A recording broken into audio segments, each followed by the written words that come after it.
පාලන සභිකේ ඒ වගේම අතුරුදාන වගේ සාධාරණ කමිටුවේ ලේකම්කයට කටයුතු කරනවා. நன்றி, வணக்கம். இன்று இந்த தேர்தலிலே நாங்கள் மிக முக்கியமாக கருத வேண்டிய விடயங்கள் இருக்கின்றன. உண்மையில் நாங்கள் மஹிந்த ராஜபக்சவின் அந்த பாசிச ஆட்சியை தோல்வியடை செய்வதற்காக இந்த நாட்டிலே தேசிய இனங்களை பாதுகாக்க வேண்டும் என்பதற்காகவே நாங்கள் ஜனவரி 8ஆம் தேதி அந்த மைத்ரிபாலனுடைய வெற்றிக்காக நாங்கள் பாடுபட்டோம். அந்த நேரத்தில் நாங்கள் மஹிந்த ராஜபக்சவை தோல்வியடை செய்வதற்கான முக்கிய நோக்கம் என்னவென்றால், இந்த நாட்டிலே பாசிசவாதம், இனவாதம், இனங்களுக்கிடையான ஒற்றுமை அனைத்தும் பறித்து அவர்களை ஒடுக்கி மிக மோசமான ஒரு காலகட்டத்தை நாங்கள் எதிர்நோக்கியிருந்த இந்த வேளையிலே தான் நாங்கள் மஹிந்த ராஜபக்சவை தோல்வியடை செய்து ஒரு மைத்ரிபால சிறிசேனவை நாங்கள் ஆதரித்து நாங்கள் அன்றைய ஜனவரி 8ஆம் தேதி அந்த வெற்றியை ஏற்படுத்தினோம்.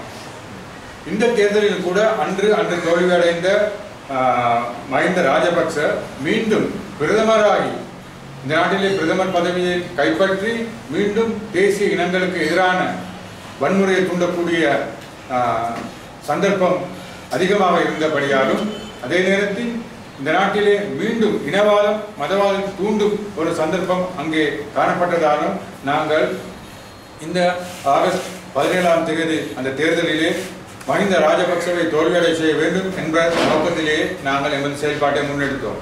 அந்த செயல்பாடு 100% வெற்றி அடைந்திருக்கின்றது.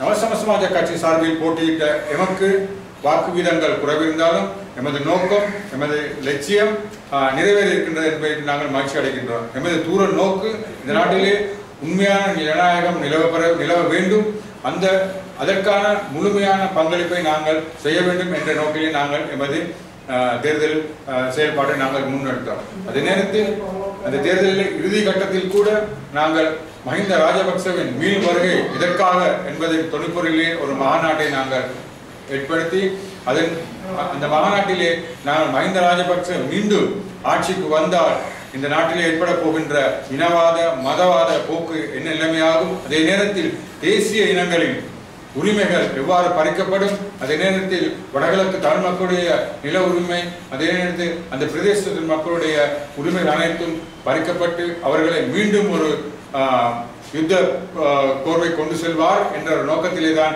நாங்கள் அவரை தோல்வியடை செய்ய வேண்டும் என்று அந்த போராட்டத்தை நாங்கள் நாடகவியலான ரீதியிலே நாங்கள் கொண்டு சென்றோம். அந்த வகையிலே நாங்கள் மகிழ்ச்சி அடைகின்றோம். இந்த தேர்தலிலே மஹிந்த ராஜபக்ச அவர்களுடைய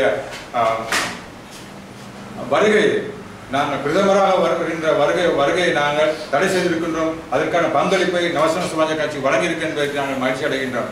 இருந்த போதும் அவர்கள் எதிர்கட்சியாக அவர்களுடைய அந்த இனவாத குழு மீண்டும் பாராளுமன்றத்துக்குள்ளே பிரவேசித்திருக்கின்றது. எனவே எதிர்காலத்திலும் எமது போராட்டம் அவர்களுக்கு எதிராக செயல்பட வேண்டிய ஒரு காலகட்டத்தை நாங்கள் எதிர்பார்த்திருக்கின்றோம். காரணம், அவர்கள் பாராளுமன்றத்துக்குள் இருந்து கொண்டு மீண்டும் இனவாதத்தை தூண்டக்கூடிய ஒரு நிலைமை ஏற்படும் என்று நாங்கள் அறிகின்றோம். அந்த வகையிலே நவசம சமாஜ கட்சி அதற்கு எதிராக போராடும்.